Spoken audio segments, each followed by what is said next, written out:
Welcome, ladies and gentlemen, to Tuesday Night Live podcast from the range with your host, John G. Johnson. Good evening, guys. This is John, the firearms instructor. I'm going to put my quote fingers up because we're really not at the range. We're at the La Casa. It's Tuesday night. I do most of these lives now from my main studio here at the house. Thank you to Miss Johnson for allowing me to do this. Go ahead and give me a comment if you can hear me. How's the camera look this evening? Let me know how things are going. Phil, my back's still bothering me, man. I'll tell you, I don't know exactly what I did, but I did something.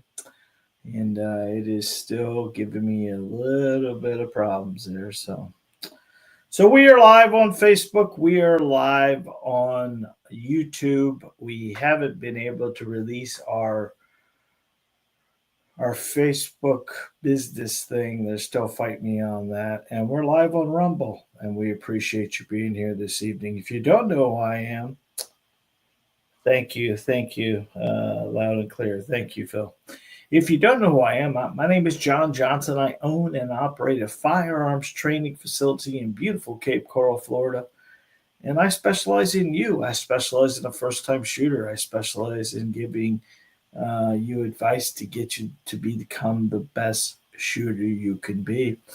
I started my YouTube channel many years ago, probably 2018 or so. But my son Johnny and I really started taking it serious in 2022, and we started with 37 subscribers, and now we almost have 42,000 subscribers, and we are very fortunate that you guys love what we're giving you.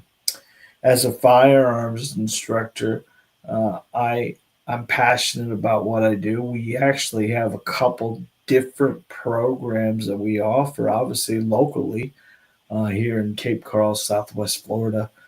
Any student can come see us. We're here, new shooters that have experience. We can help them all. We have 5 lanes here in Cape Coral, Florida.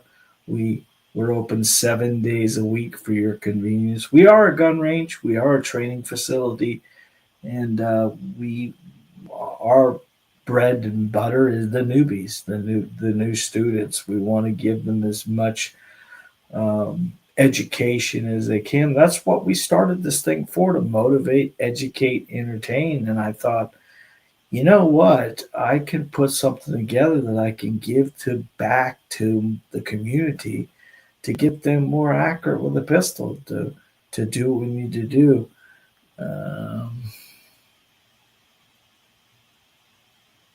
Oh, thank you, Jazz. Jazz just talked about our first-time shooters class.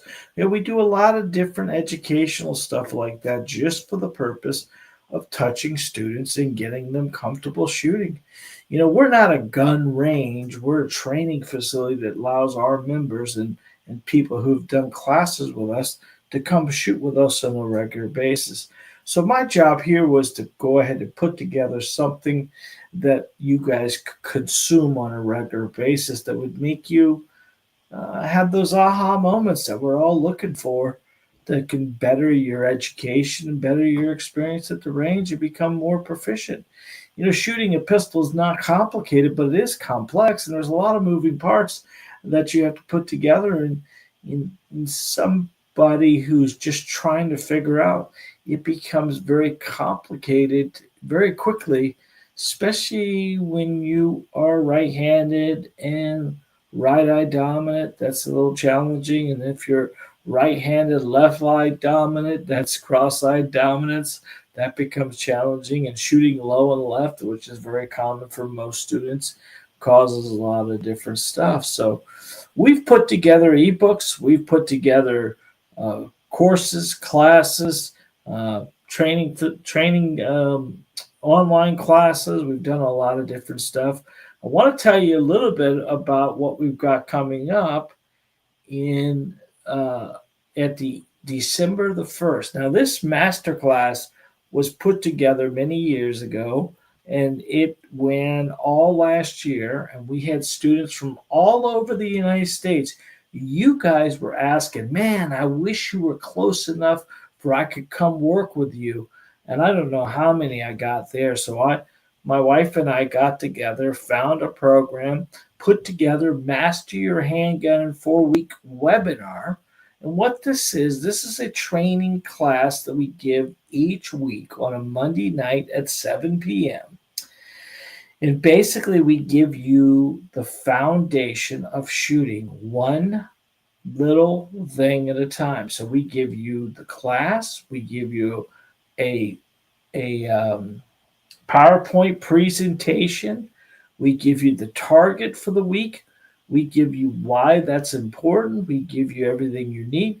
You take it to your local range, you shoot your target, you upload it into the system, you send it back to us, allow us to evaluate your target to figure out what you're doing wrong, and the bingo bango. Next week we do the same thing, and the third week we do the same thing, and the fourth week, and by the fourth week you have got a good foundation of how to shoot a pistol properly. I think one of the most important things a master class does for students, it helps them identify what they're doing wrong so they can fix it. Now, I had the first group that was coast to coast, that was Washington State all the way to Boston, Massachusetts, and anywhere in between. And we met every Monday night at 7 p.m. and was able to put together some pretty accurate students at the beginning. Their targets were pretty wide and out there, and then as we started identifying what they were doing wrong, most of them were pulling the trigger, not pressing the trigger. Most of them were getting an odd grip. They were doing a lot of different stuff. So if you're interested in masterclass, there'll be a link down below. Good evening, Kurt Richards. How you doing, buddy? There'll be a link down below for you to get signed up for it. This is a great opportunity. How would you like to start out 2026 more accurate than you ever have been? It would make a great Christmas gift for yourself. What's it cost? It's only $89. You get 4 classes, you get 4 PowerPoint presentations, you get 6 or 7 targets, you get the feedback from me, all for under $90. It's a steal, ladies and gentlemen. I'm not doing it to get rich. I'm doing it to help the community become more accurate with a pistol. If you're interested, you can always click the link in the descriptions down below, or you can visit our YouTube channel where there is stuff, or you can always contact me and I will send you that information as well. So today's class, today's live is about accuracy. It's about what story are you telling, right? Every time you take a shot, the shot tells a story. Some stories are about nerves, some are about fear, others about focus, maybe patience, and victories. Your target doesn't lie. Every hole, every group, every flyer, it's your shooting story written in lead. But the question is, are you writing a successful story or a struggle? Most shooters are fighting some kind of dragon that they can't see. It's called the flinch dragon. Well, they flinch an awful lot. It's called the fear dragon. They're afraid of doing something wrong with the firearm. Maybe the bad habit dragon. Maybe putting your finger in the trigger or putting the trigger down or turning the gun sideways when you're at the range. All of these things, they waste ammo. They chase luck and never realize the enemy isn't the gun, it's the bad habit. But tonight, we're going to suit up, sharpen our sword, and step into the range as one of the own your knight as your own knight in shining armor. I'm trying to do this thing with sort of like dragons and knights. Because when you learn to read your story, your target tells you something. You can finally control the ending. So grab a notebook, grab your targets if you have them, and go fight. So what we're going to do tonight is I'm going to pull some targets that I shot today with customers. And I want to show you how to identify what you're doing wrong. And then we're going to cover 10 accuracy battles, the problems, the fixes. This is going to be pretty good this evening. So I hope you'll stay tuned and enjoy it. Oh, thank you, buddy. Got a new mic. Got a boom mic. It is right here in my face, so it's not really too far off. So we're working on that using my iPhone as a camera. We had a couple people complain I was getting a little fuzzy there at certain times. So let's go ahead and pull up this camera real quick. And I want to show you a downward angle. All right. So this was today's targets. Can you see that? Yes, you can. And I'm going to turn it this way if you can see. And I'm most likely going to... There we go. Is that better? That looks good. Let's see if I can get to full screen. All right. So if we pay attention to most times when we're shooting a target, this very top piece right here is the up. So if we're looking at this, we can see that this student was pushing off to the left a little bit. And this is very common for students to do because they're drifting their finger into the gun. And if you look at their good impact, right, these are good solid impacts. These are 25 rounds of the target, 25 rounds on this target. We shot 200 rounds with 2 students today. We shot 50 for each student, and we wanted to see how they did. Now, these are a couple different students, but we wanted to kind of give them an idea. We have a couple flyers. We know what those are normally. What happens is someone's getting a little aggressive with the trigger. And if you look here to the left. So what this kind of tells you more than anything else, guys, excuse me, is sooner or later the firearm, when they're engaging the trigger, it's getting pushed off to the left side.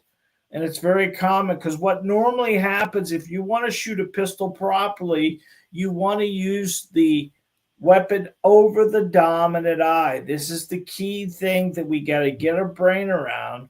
The more we have the weapon over our dominant eye, the more chances are we're going to be over the pistol. And then we want to keep our finger in the center of the trigger so we're not drifting in. What tends to happen is we talked a couple weeks ago about trigger finger drift. And what happens is your finger goes into the gun as you begin to engage the trigger. You creep once, creep twice, creep 3 times, creep 4 times, and now you're pushing it all off to the left.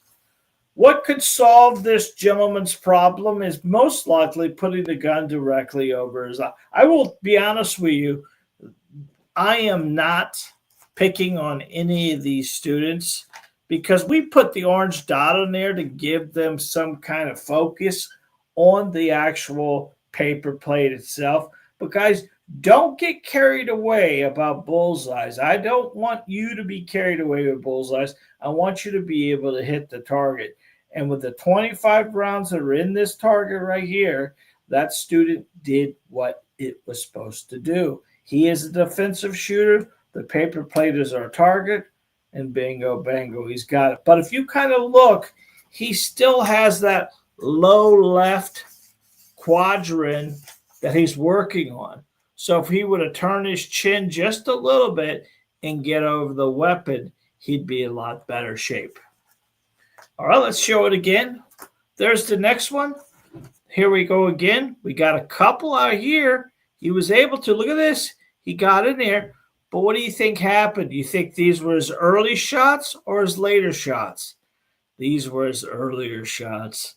And then he starts getting fatigued and started playing around with lows and lefts again.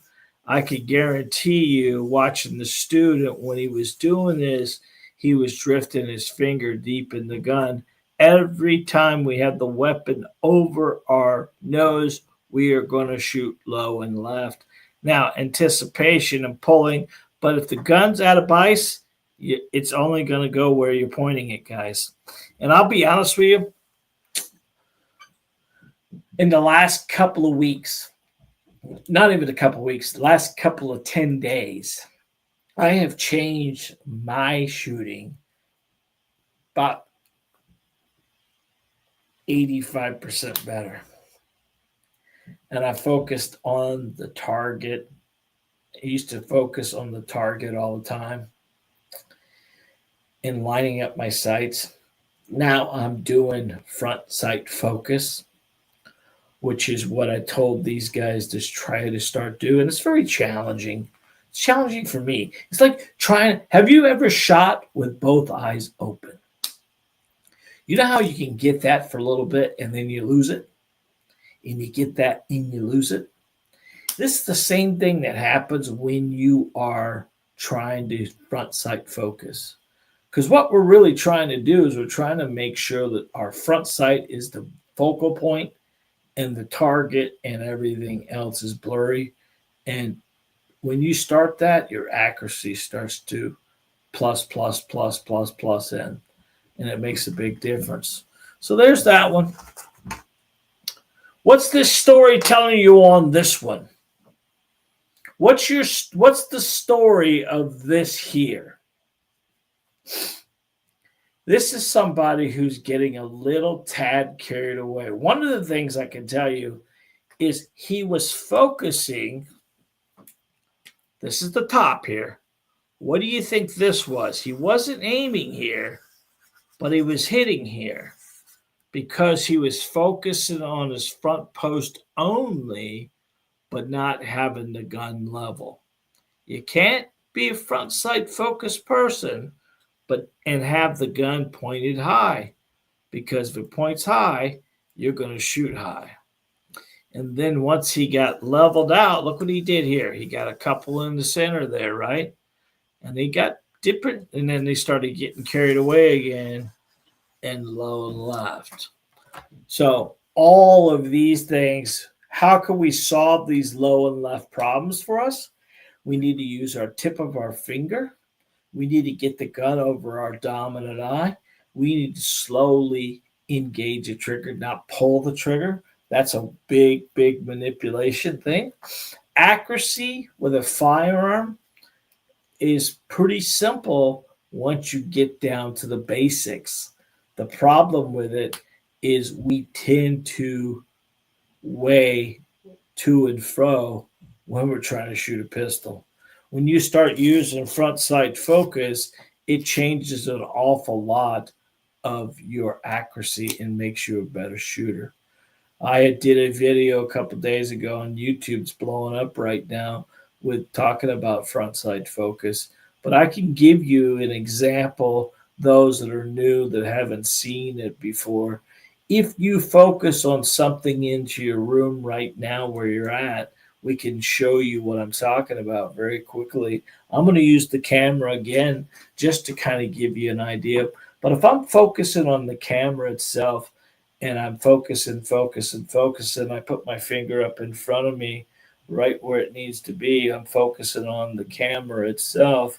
The camera's awful crystal clear for me, but my finger is blurry a little bit.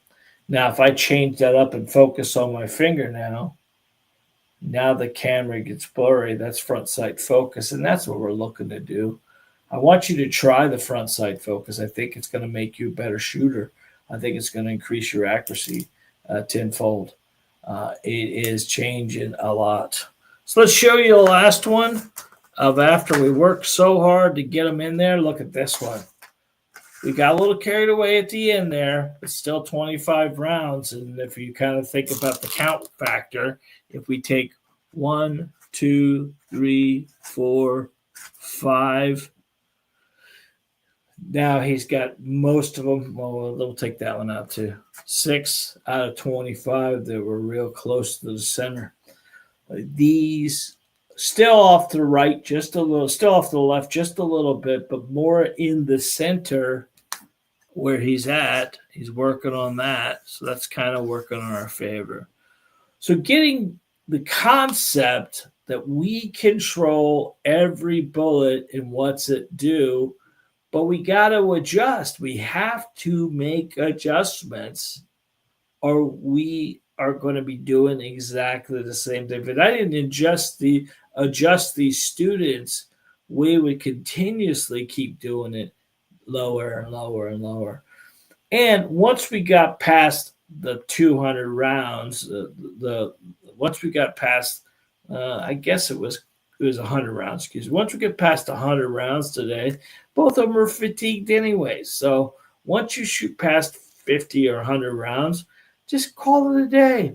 What I will tell you, though, is I never want you to finish. Imagine if the guy did this. He did this target here and left for the day. How disappointing would that be for somebody who's really trying to be accurate with a pistol? So what I will say is go do what you got to do. If you want 3 yards, 5 yards, 7 yards, 10 yards, shoot as much as you want if you'd like, but make sure you leave the range on a high note. Make sure you leave the range with positive accuracy. If you have to take the target up to in front of the barrel to increase your accuracy and leave with some positive things, do it. Well, most ranges won't let you do that, but I want you to leave some positives. Now, here's the positives of all this stuff. If I asked you, one of you guys, we'll take the crappiest one here, this one here. All right? Now, trick question here. Tell me the bad round. Is there a bad round? Is there a bad round on the 8-inch paper plate? You know what the answer is? No, there's not a bad round. If the paper plate is in the center mass of your chest, you're able to hit the paper plate, you win every time, guys. I told you, you're not bullseye shooters. You're defensive shooters, and that's what you need to be. I would accept any of these in a defensive situation. Because all the positive stuff I can give you goes out the window in a high defense situation. Take that to the bank. All right, let me break back down out of this thing. All right.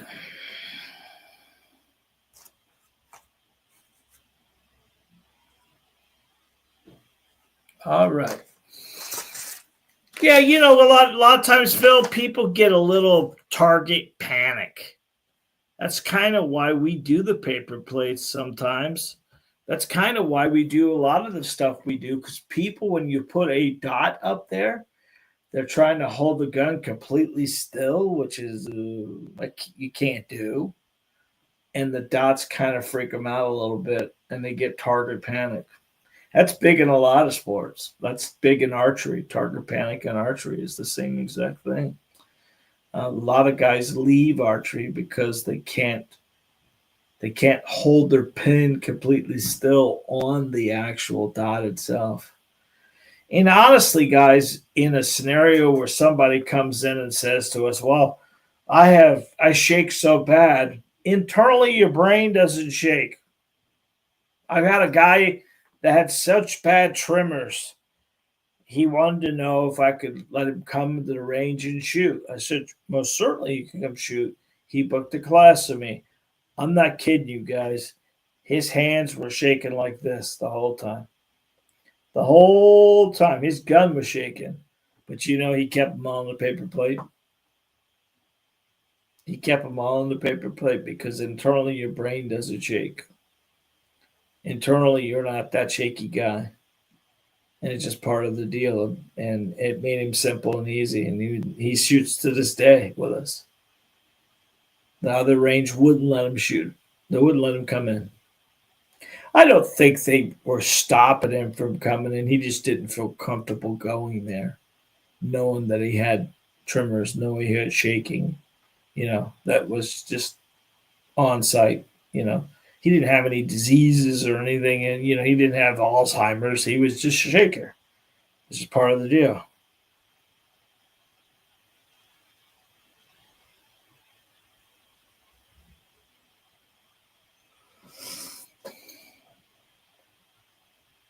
John, that is discipline in itself. When I get to the range, I shoot 30 rounds at most. That's great, man. If you're doing that, you should take it down to like 2 shots and 3 shots at a time. That way you get a couple different strings going on. 30 rounds, even for my judgment, I feel bad charging people a full hour for range time for 30 rounds. But if you get into a habit of making a one-shot drill list, John, 30 rounds would be solid, man. I don't know if you know what a one-shot drill is, but one-shot drill is just working on making sure that the bullet's impacting where the gun is pointed. That's a real good drill. Oh, something happened. Hang on a second. My camera left. 1 second, guys. Oh. 1 second. I'll be right back.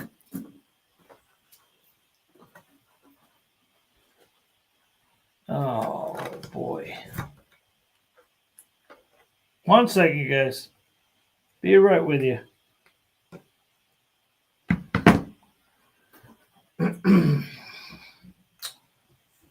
Okay. Got to switch. My battery went dead on my phone. I'll be right back. I'm going to switch over to another camera here.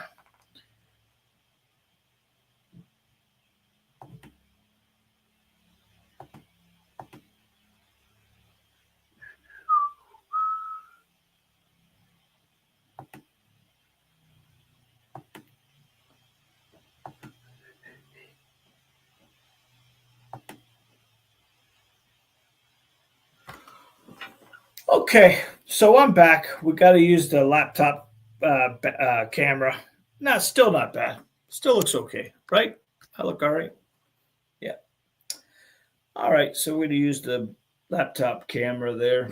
Work that out for us. Mute this for again a rebar. Everyone can still hear me, correct?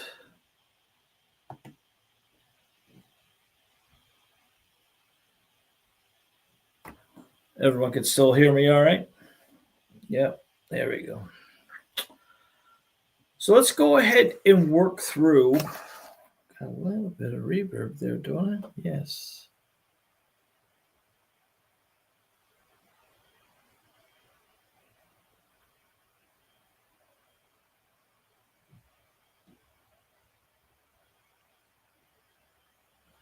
Well, thank you, Stan. I appreciate that very much.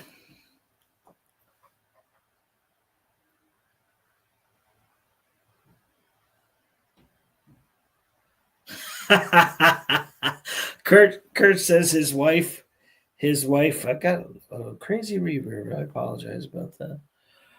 Kurt says his wife bought 4 of my books and she is reading them and started dry firing.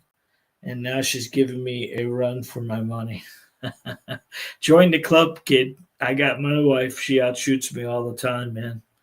I tell you, Miss Johnson's a hell of a shot. We don't play around with her, I'll tell you that. It makes a big difference when you know what you're doing. So here are 10 problems and fixes at the range that most people are doing, that if you were to start looking at it, it would make a big difference. The first dragon that most people tend to see is this low and left mystery. Everyone can't seem to understand why they shoot low and left. And basically, I used to think it was because the gun was over your dominant, not over your nose and not over your dominant eye, or you're drifting your finger into the gun too far, or you're not gripping the firearm properly. But the more I get down to it, the more I think it's a lot has to do with the front sight focus. I think we need to concentrate more on our front sight than we do on the target. A large percentage of students, including myself for many years, because I was focusing on the target. I taught for years and years and years the 6 o'clock hold. I thought it was a um, pretty easy, and I still do. It is still something I want students to do, because I think because of the way the bullet is and the way it comes out of the gun and everything else like that. But the more and more I take students through this front sight focus, this week exclusively, showing them that we had some. It is changing a lot. So yes, you can put your finger too far in the gun and cause the gun to shoot to the left. Yes, you can over torque with your non-dominant hand and really, really super double squeeze hard with your left hand and not enough of your right hand. You can cause the weapon to be over your nose and not over your dominant eye. But I really think it's a combination of a lot of different stuff that causes it. I did a video last week or the week before about where the gun is in your hand. The more I start thinking about that, let me kind of show you here with the camera real quick. This is kind of one of those moments when you say to yourself, now keep in mind, guys, this is a rubber gun. It has no actual bullets in it. It has nothing. But let's go ahead and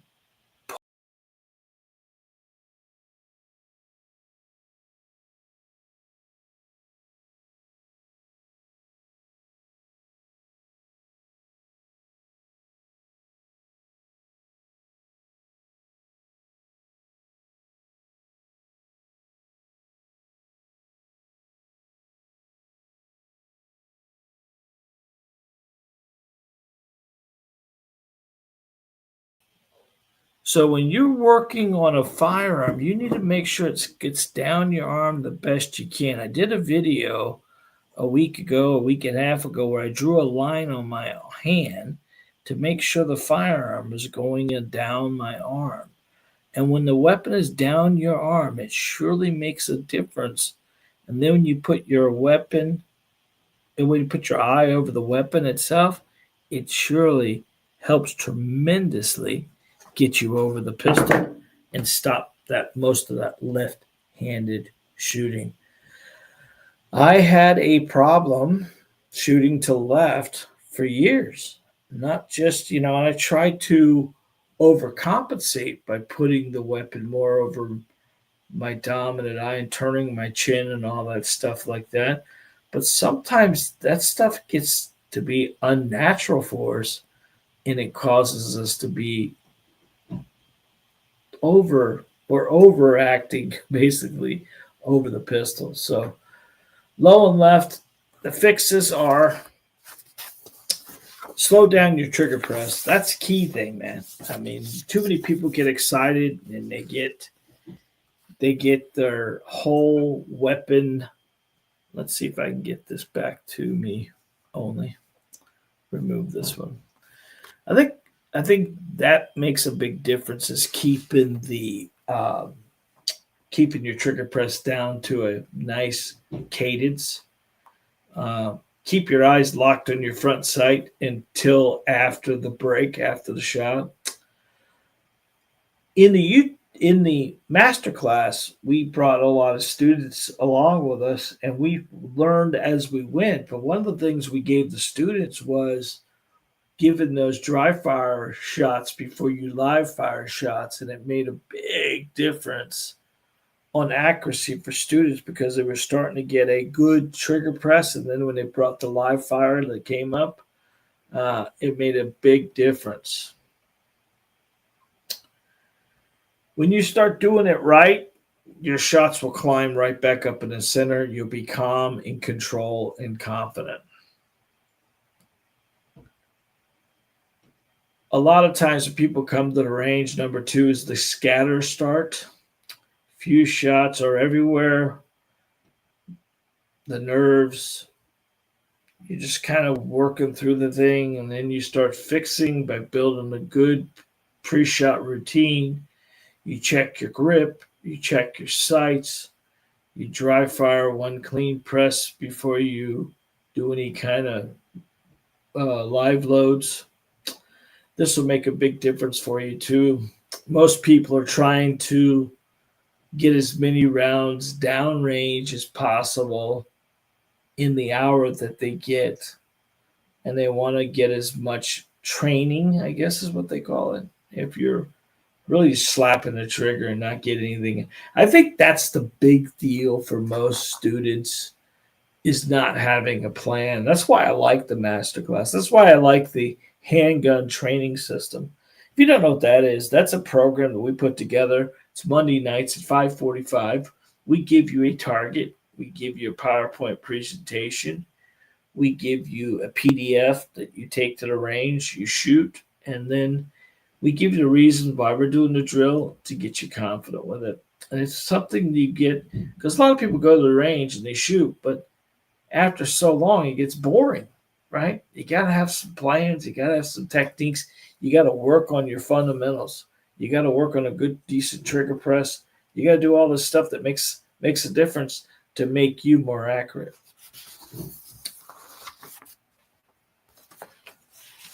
Number three is, how about tight groups? You got a good tight group, but it's just not where it needs to be. Like these guys you saw today.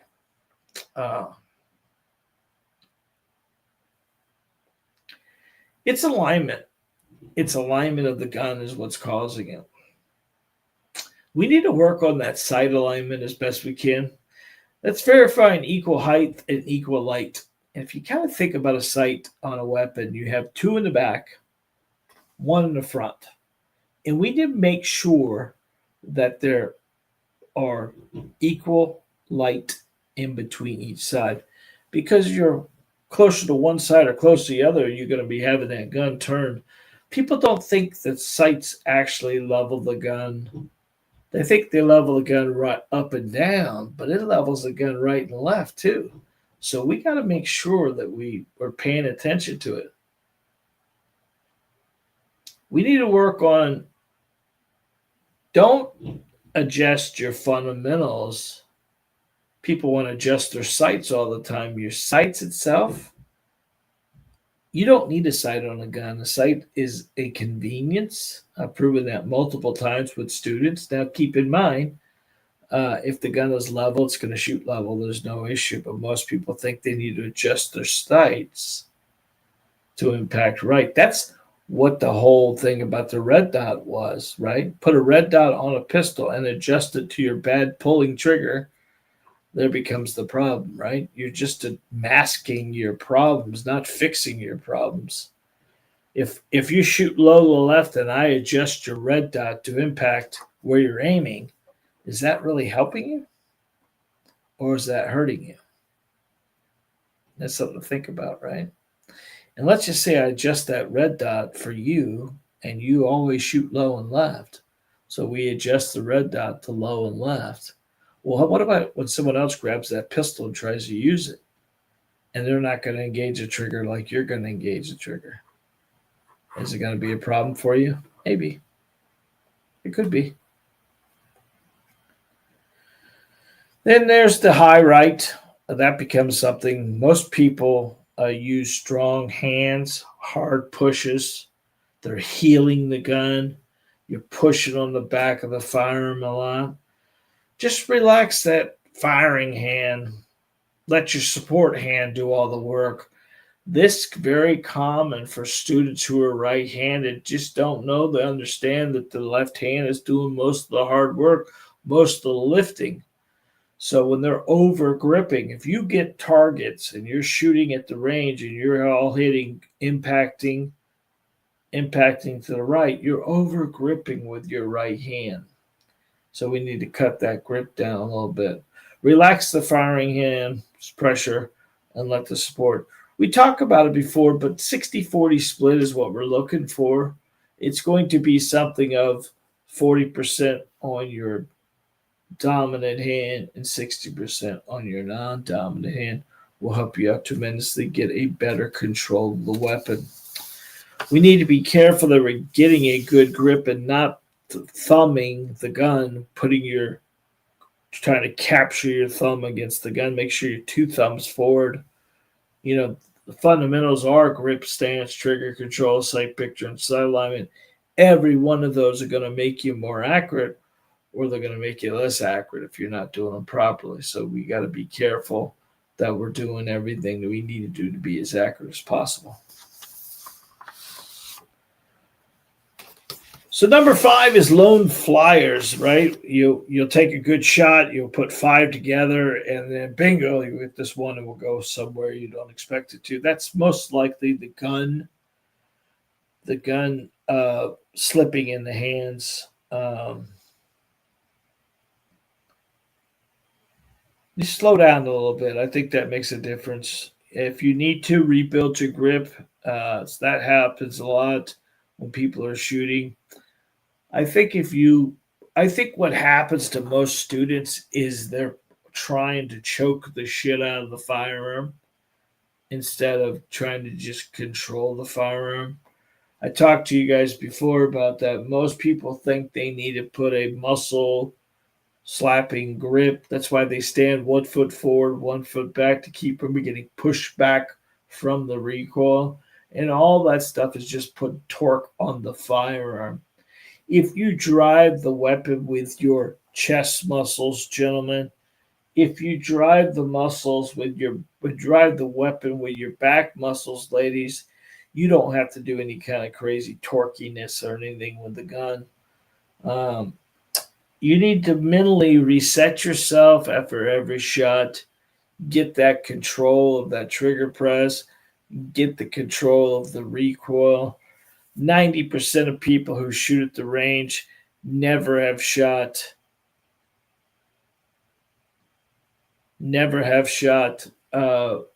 before, and they watched how to shoot a pistol by watching TV, and the TV guns recoil because they don't really have recoil, so they simulate the recoil, so you're getting a lot of that lift.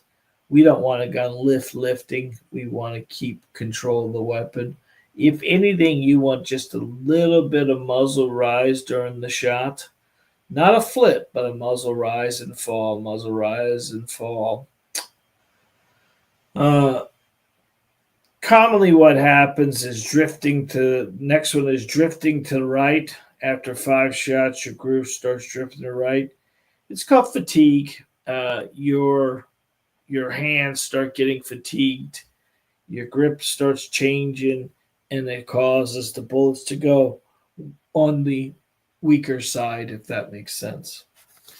So the fix is to regroup between strings. String is 5 shots, guys. So I want you to get in the habit, no matter what shots you're doing, I want you to make sure that you can control how many rounds. People get mad at me all the time talking about, I go to the range and shoot 15 rounds at a time and I'm accurate. Well, congratulations, you're one of few. But I know that the most important round in that gun is the first one, the second one, the third one, the fourth one, the fifth one. After 5, you're just along for the ride, guys. So I want you to really concentrate, make a real habit to get in there and shoot 5 at a time. You get 5 shots downrange and control 5 shots. 6 through 17 means absolutely nothing at that point in time. You don't need them because you're going to be accurate. The problem is if we're speeding through, rushing through, and the first 3 or 4 shots of every magazine are low and left or high and right or whatever you've got to do until you get comfortable, that's not what we want. We want the most accurate shots coming out of the gun first, not after you're warmed up. We want to do them now. So one of the things I can tell students is stop shooting it. If you can't do it at 3, no sense of doing it at 10. And that's too close. No, the average gunfight is 3 feet or less. We need to be accurate with a pistol at short distances. Matter of fact, after 21 foot, you shouldn't be shooting at a bad guy unless he's shooting at you. Because chances are you're not going to be able to hit him, and he definitely ain't going to be able to hit you because we don't have bad guys at the range night. Well, the bad guys get to come in and practice their turning the gun sideways to shoot at the target. They don't practice, guys. So any practicing you're doing, any time behind the gun, you're going to be a lot better off than them. But we got to get ourselves to the point where we need to stick to a consistent shoot, consistent accuracy, and be comfortable. If I handed you 8-inch paper today, 8-inch paper plate today, and I put it out at 21 foot, 7 yards, could all 5 rounds be in the center, not low, not right, not left, into center of the paper plate? If you can tell me yes, then you're doing really good. But most people get carried away when there's nothing on the target but the white piece of paper. That's our true test for you. I want you to do this week. I want you to take the paper plate. I want you to put it at a distance you can conquer. I want you to put it out in front of you. I want you to put 5 shots in the paper plate. And if they are below center line and they are not dead center of the paper plate, then we need to work on something. What we need to work on, the impact the bullets will tell us. If you're aiming at the paper plate and you're hitting below the paper plate, you're doing some pulling of the trigger. If you're aiming the center of the paper plate and you're aiming high, you've got the weapon. You got the front sight high. If they're off to the right, we're over gripping with our right hand. If they're off to the left, we're doing some manipulation or anticipation of the trigger. And once you start understanding what you're doing wrong with the pistol, it's easier to solve that problem than it is to sit there trying to figure out what's causing it. But do not aim high and right because you shoot low and left. The first time you do that in a defensive situation, you won't shoot low and left, and that's where that bullet will go, sailing across the parking lot. And there you are responsible for that bullet until it hits the ground. When it hurts, maims, kills, paralyzes, you're criminally, morally, and civilly responsible. Number 7 is the angry trigger. You know the guy, right? Snap, snap, snap, snap, snap, snap, snap. You got a bunch of kids that come to shoot once in a while. Good kids, wonderful kids. They're 20, 25, and they get carried away because they got a Glock 19 and it has a 33-round magazine. They want to shoot 33 rounds out of the gun. So we let them do 1 mag, and then we go back and say, all right, that's enough of that shit. 5 at a time. Because I don't know if you ever saw the YouTube video. The guy goes to the gym, the range. He shoots a full 33-round mag, and he had 5 shots on the paper. And we're all over the place, So wasting ammo, wasting time. Every time you pull the trigger, you're pulling your accuracy, and every time you shoot a pistol, you're learning something. Make sure you're learning the good habits, not the bad habits. So I want you to work on a cadence if you can. It's prep the trigger, pause, and press. Run this cadence. It's going to help you tremendously. Bang, reset, prep, break. These things like this, just take your time. Bring the trigger back slowly. You don't need to rush the shots. You don't need to get to 200 faster than your buddies. Those things like that cause you so much inaccuracy and cause you so much problems. because you really don't know what you're doing wrong when you put accuracy secondary and trigger pulling first. I think we need to reverse that, don't we? Shouldn't we do accuracy includes a good trigger press? Because if we manipulate, there's so many things going on with a firearm. Our right hand manipulates it, our left hand manipulates it, our heel of our firearm here, our front post, our thumbs.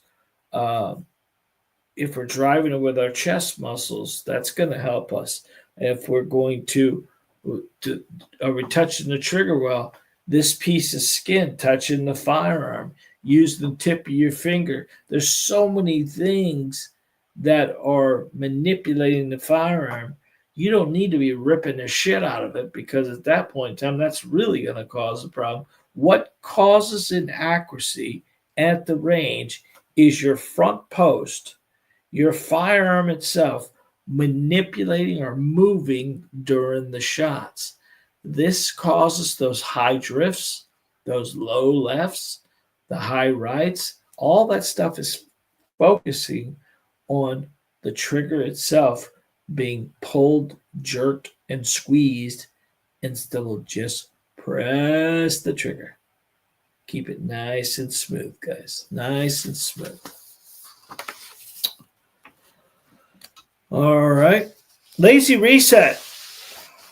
This is one of those things that instead of just pulling the trigger, you just kind of you don't let the gun level out before you cut the trigger again. You just kind of slap, slap, slap, slap, slap, slap, slap.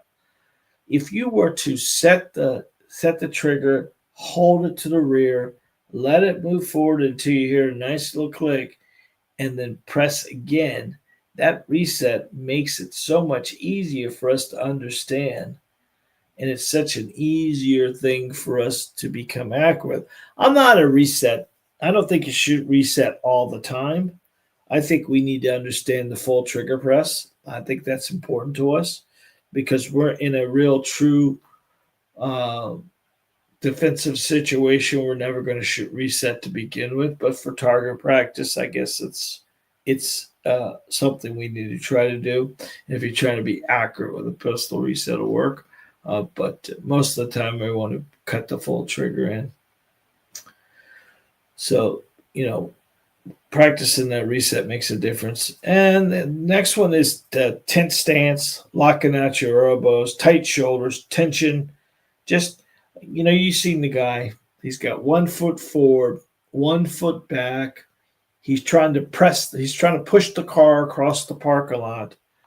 That's not the way you want to be. You want to feet shoulder width apart, pinning at your waist slightly, keeping your shoulders engaged but not locked out, driving with your chest muscles, gentlemen, driving with your back muscles, ladies, and let the recoil roll through the weapon but not against you. That's kind of what we want to make sure that people always feel is when the gun is flipping, it's a big tell. So if you've been at the range and you're shooting the pistol and a casing hits you, not off the wall, but from the gun itself, if you're flipping and a casing hits you, which happens once in a while, that's you have done something to cause that front post to flip up.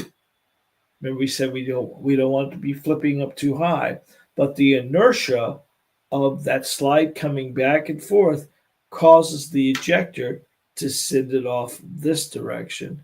It should never send it back to you. And if it's sending it back to you, you are not driving the weapon with your chest muscles and you're letting the gun flip. You're watching too much TV because that's the TV guns all flip. That's part of their deal because they don't have any recourse. They simulate it. But keep in mind what we're looking for is that field, the slide going back and forth horizontally. That's what we want. We don't want any slide going vertically. or at an angle of any kind, because those will not return naturally. It's going to be a little more challenging to get them back in level with your sight system. Our job is to let the gun cut, focus on our front post, let the gun cut, focus on our front post, let the gun cut, and then do that over until it goes to slide lock. Once it's at slide locks, then we identify, look through, see how our target is, see what we did wrong, see what we did right, and then take the magazine out and set it down. That's the system. The system isn't shoot, look over the pistol to figure out what you did wrong, shoot, look over the pistol, prairie dog it each time. That is not going to help us.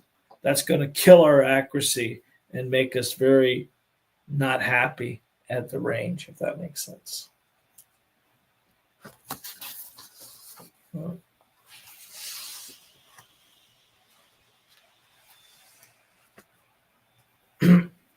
Number 10 is rushing to impress. I don't know who you're trying to impress, but sitting the shots as fast as you can, cutting out 10, 12, 15 shots, we're not getting anything out of that. That becomes a real challenge for us as well. You want to finish strong, so you rush your target, pay the price. In your sessions with one perfect, slowed, controlled shot. This is what I tell all the students. I don't care what you do. You do you, boo, is what I always say. But if you lead the range with crappy targets, that's your own fault. I don't care if you have to bring it back to 2 feet, 3 feet, whatever it is. Lead with some accuracy. Lead with some controlled shots. So when you come back the next time, you're walking in with confidence. Remember, with confidence comes accuracy. When you're just out there winging and wanging and wonging, what's that going to get us but bad habits and bad accuracy? Especially when you're really starting out in the beginning, because every round can be tad bit frustrating if you think about it.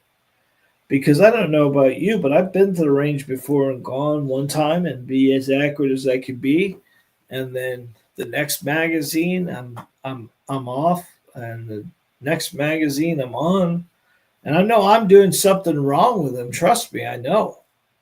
But for a long time, every time I did a video on YouTube for any of my class, every time the camera was on, I could hit the target all day long, but the moment the camera was on, I would always pull one, miss one, or do one. And of course, I don't edit our videos. I made that at the very beginning of this thing.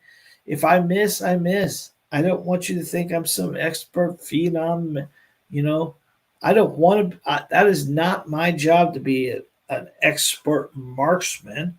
I want to be a defensive shooter, and I know I can do what I need to do defensively, and that's what I want to teach you. But every time, so now we want to make sure that we are in control of the weapon every time we get there. Pulling a program together, making a system that's going to work for you. Staying with those 5 rounds each time. Because remember, every shot tells a story. Some are about mistakes, some are about mastery. But tonight you've learned how to listen, because movement when you start,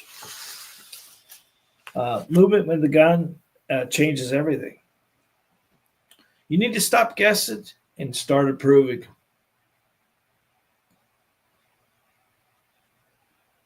It's very important that you put everything together and get comfortable.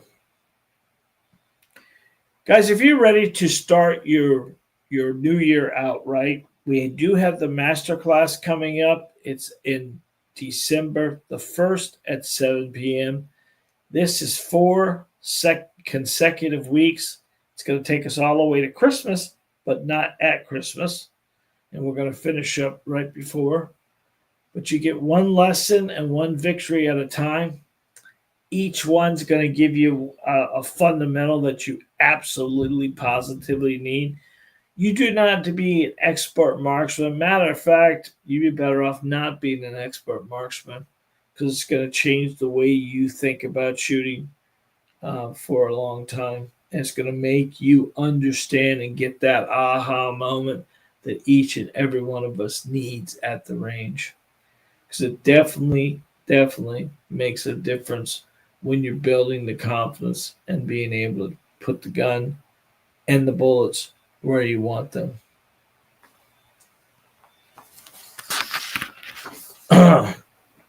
So I want to remind you to train smart, train safe, and remember every shot tells a story.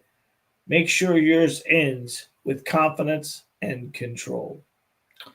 All right, open it up for any questions this evening if you have any questions at all.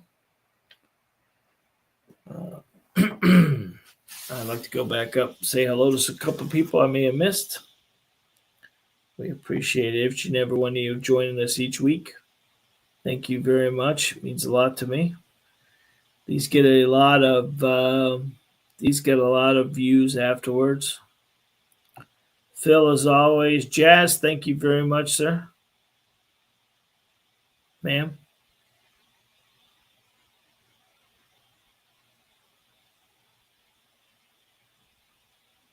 Yep, that is right. He is going to come with his when he signs up for it. He'll come with that. Yep. Uh, John Diamond, thank you very much. Appreciate you, Kurt, as always, sir.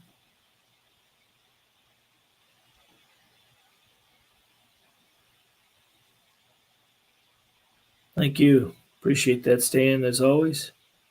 You're the best.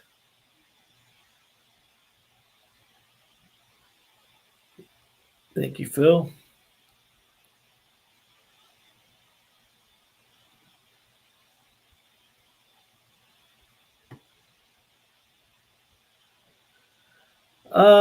Yeah, I have the PX4. That is from Beretta. I think I've shot one of those before. They're pretty good. Let me. I don't remember what that looks like. Hang on a second here. I'll be able to tell you a little bit more here real quick.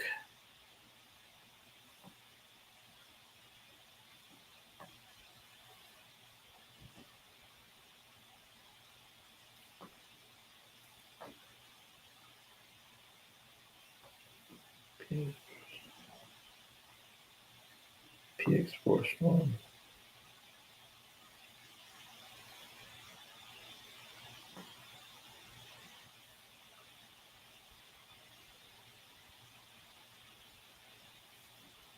Yeah, it's got that rotating barrel. They're nice, Phil. There's nothing wrong with them. A little heavy, being a double action gun like that. But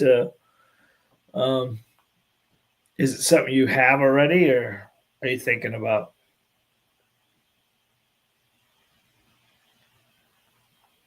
Mark J2, thank you very much. I'm glad you're here. I'm glad to see you too, buddy. Yeah, I would get to the range and shoot one, Phil, and see what you think about them. They're just heavy. They have the rotating barrel on them. Been out for a long time. Pretty nice. They shoot really well. Kind of heavy slide system on them. With all this new polymer frame stuff that. So, what do you guys think about the Glock discontinuing all of the old models that have their ability to put a switch on? That just came out a couple days ago. So if you have a Glock 19 or you thinking about buying a Glock 19, you need to get your ass to the store and get one. I think being said now that the Glock 19 originals, Glock 17 originals, only thing they're not discontinuing right now is the 43X, the 43X MOS, and the 48 MOS. Those will not take switches. Everything else will take a clock switch And Glock has said that they're going to discontinue all those guns that will take a switch. So that means they're dumping inventory. I just looked today. Some of the Glock are 75 to $100 off. So if you're thinking about buying a Glock, you need to get to the local stores and figure out what you can do. We're not here telling you to buy from us. We're not selling guns on here, so that's not what I'm saying to you. But pay attention to what Glock is doing. They're getting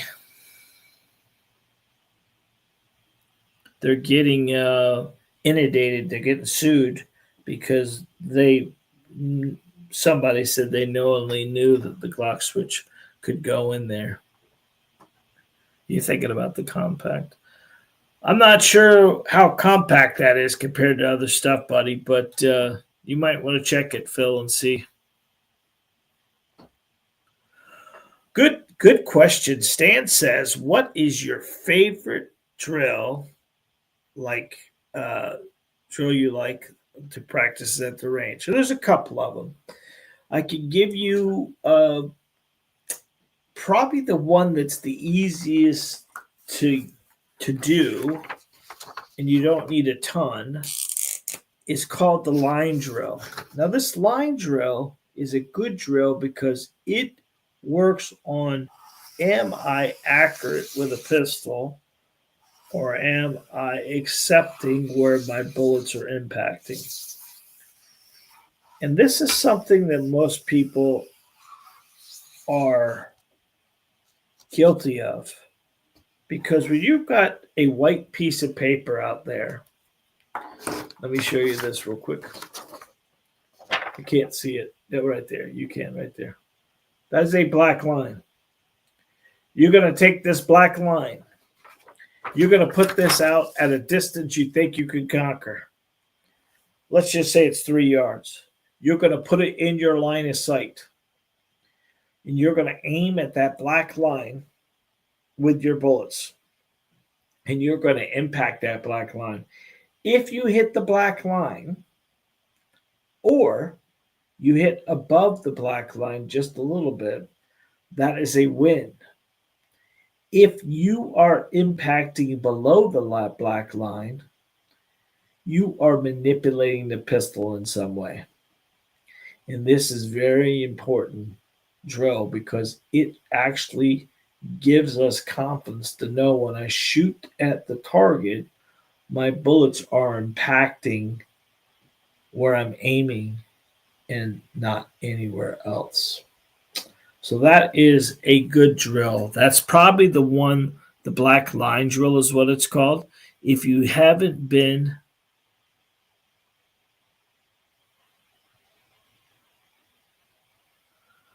that's a good question, Phil. That's a good question. That one there, Stan, is a good one to work on.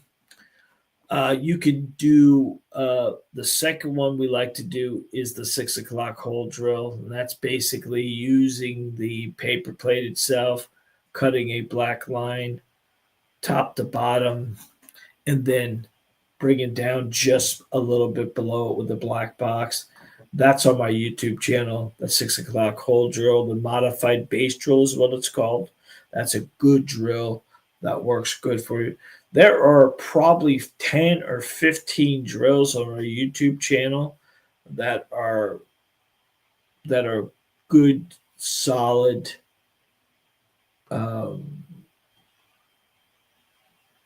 There's a ton of them on there. The third one I would give you, the modified base drill is one that was good. The third one I'd give you is the single shot drill. And that's using a one shot at a time, working on get a tactical marker of any kind, find the dot you're looking for, and work on trying to impact that small circle. Try to work a 2-inch or 3-inch circle and try to impact one shot at a time. I like the white paper drills. I think those are so important because a lot of times we're trying to make sure that we are not manipulating the pistol. The black line drill is one of those things that you really, really, really start seeing the impact of manipulation when you're when you're pulling the trigger versus pressing the trigger. It really makes a difference. And a lot of times students dip their head to get to the gun instead of bringing their gun up to the line of sight. Unfortunately, Stan and a couple other guys are tall and I'm short. So when you're actually working in the range, like our range, some of our targets aren't higher than others, but at a distance, it's okay. But you got to remember to bend at your waist. Don't bend your wrist to aim the gun. That gets a real challenge for people when they use their wrist to aim the weapon versus their waist to aim the weapon.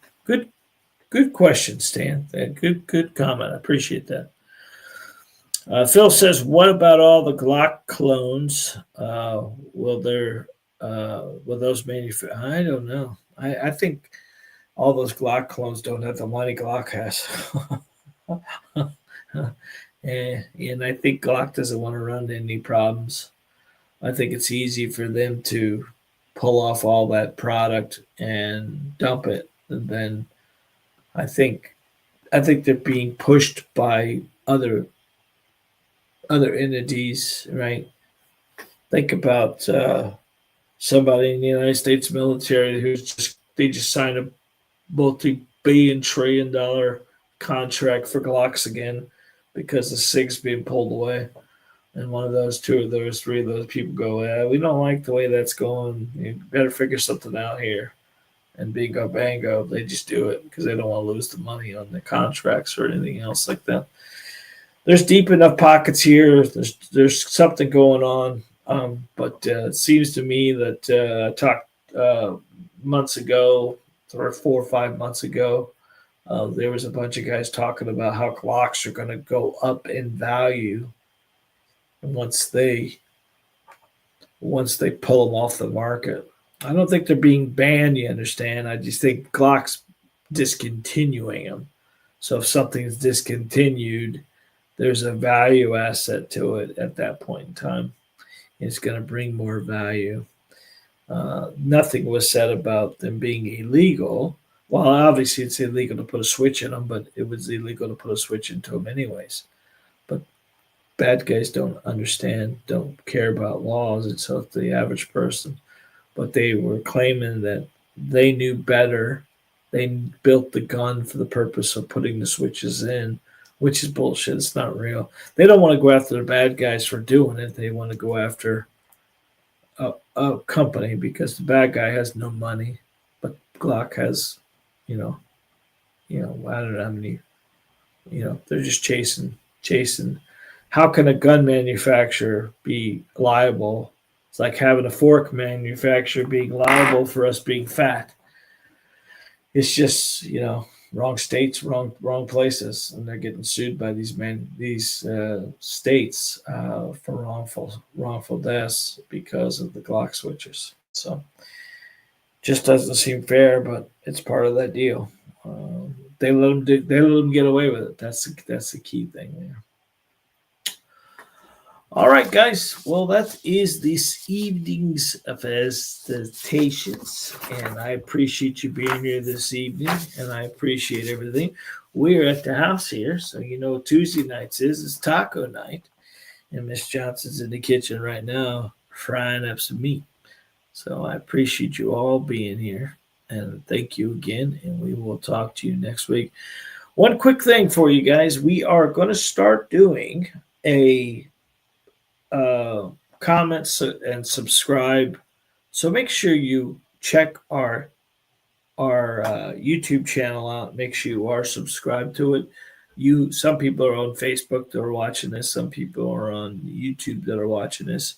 If you're not part of our YouTube channel, I would recommend that you do that because we're going to start taking the subscribers that subscribe in the month, and we're going to put them in a picker, basically, and we're going to give a free 30-minute training coaching call for one lucky subscriber each month. And we're going to start that next week. And we would appreciate if you not subscribe to subscribe so we can get you into that as well. And if you haven't been to our YouTube channel, please watch some of our videos. We would appreciate it very much. We get some real traction right now. We've got a couple big videos that are really getting hammered. We're very fortunate that we got one over. I call it a micro viral. It's over 40,000 40,000 views. We got a bunch of stuff that's over 3,000 or 4,000. So it's been kind of fun. And keep watching them. We appreciate you very much. Until next time, God bless, be safe, and remember, you are your first line of defense. Love you very much, guys. Good night.